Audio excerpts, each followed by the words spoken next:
students, I'm going to do a demonstration on how to do the Bubbleology Lab that you have coming up due soon.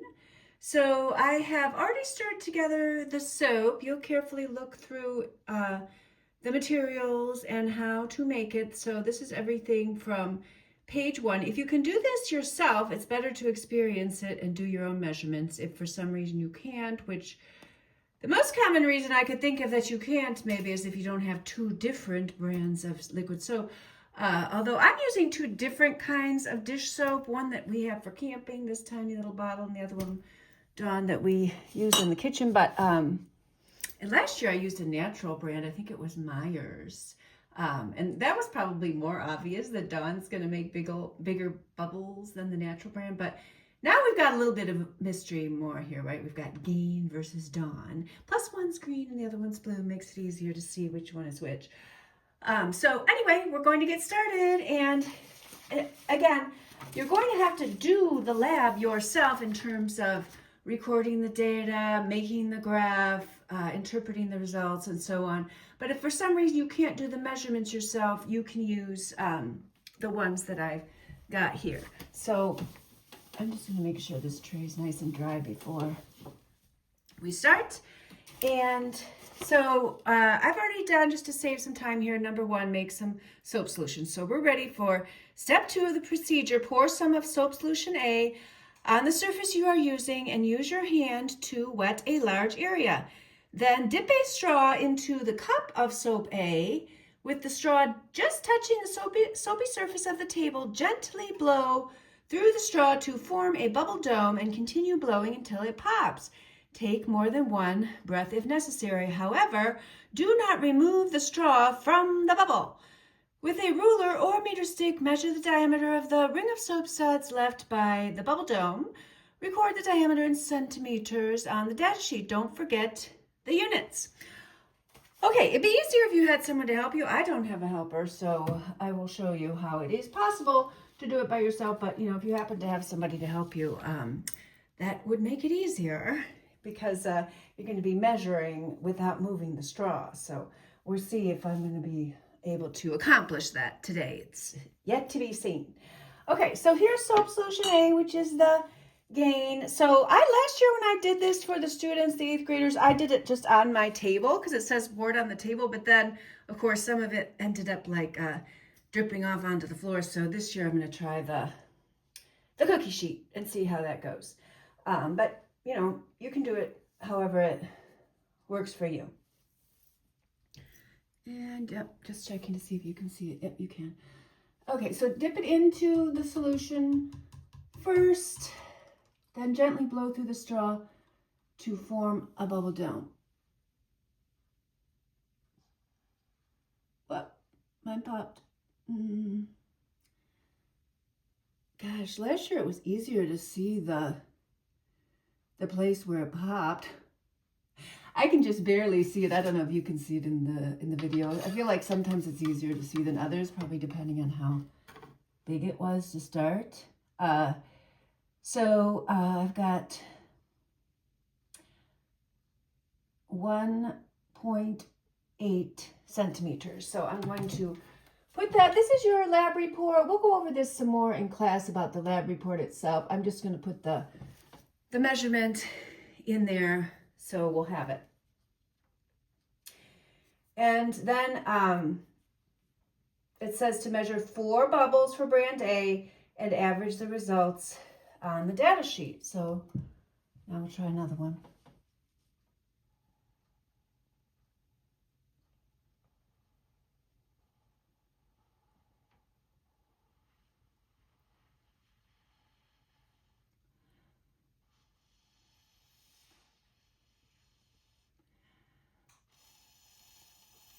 Woo, that one was way bigger. Yeah, it is easier to see it. You can see the bubbles all the way around.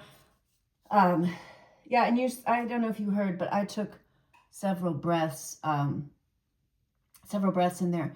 So that one's 9.5 centimeters. And these aren't perfectly round. So, diameter we usually is, you know, it's a circle, so it's usually, and this one was not actually perfectly round. It's pretty round, but just, you know, do it in the middle if it's not perfectly round. Okay, two more, sorry.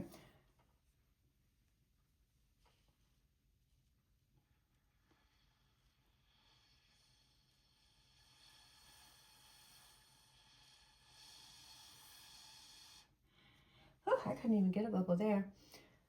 I'm going to add a little more. It's all right to add a little more. I actually want that the remnants of the last one to go away because otherwise I'll get confused about where the new endings are. So the amount of liquid on the sheet isn't that important as long as the whole surface that you're blowing on is wet.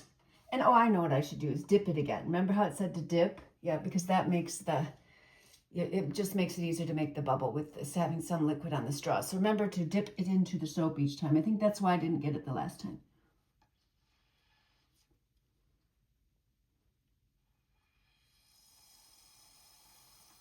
Oh, that one popped really fast. Did you see that one?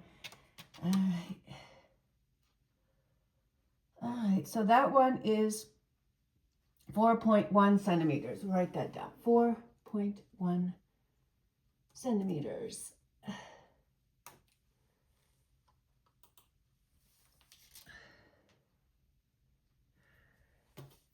Last one for Soap Bay, dipping the straw.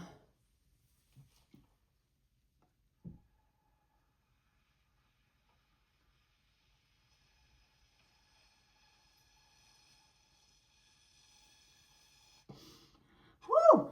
That's a big one. I don't think it was as big as the second one, though. The second one was our biggest one. That one is 8 centimeters even. All right, so now we're done. We're going to average it out later. Just trying to have this video not be too long because I'm going to show it to you in class. So we're going to rinse off the surface. Hopefully you can still hear me. I'm over here at the sink. I'm rinsing off the tray.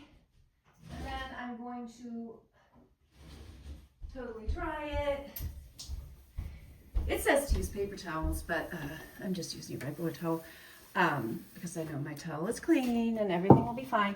I just don't like to use up my paper towels because then I have to buy more.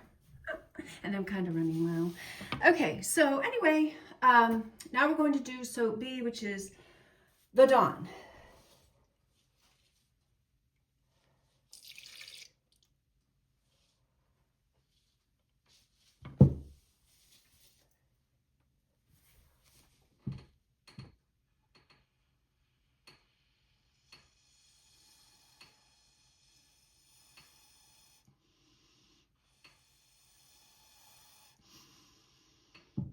Whoa!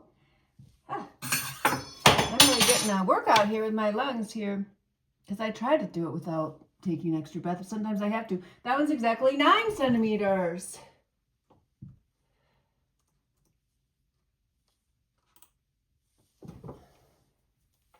Dipping my straw again.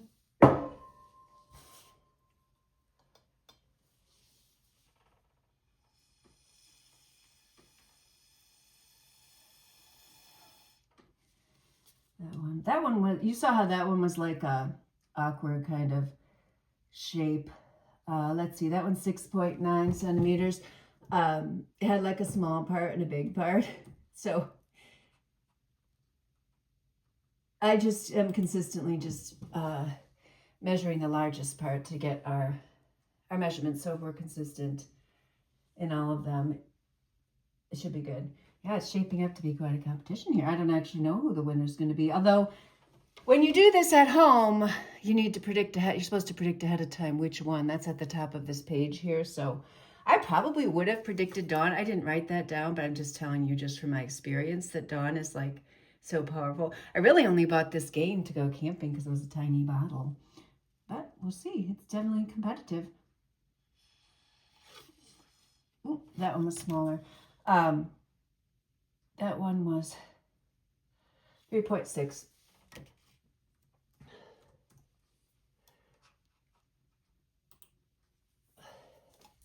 Last one. Oh, I gotta dip it. Too bad you guys aren't here. I was gonna do it live maybe, and then you would have told me, dip the straw, Ms. Mitchell.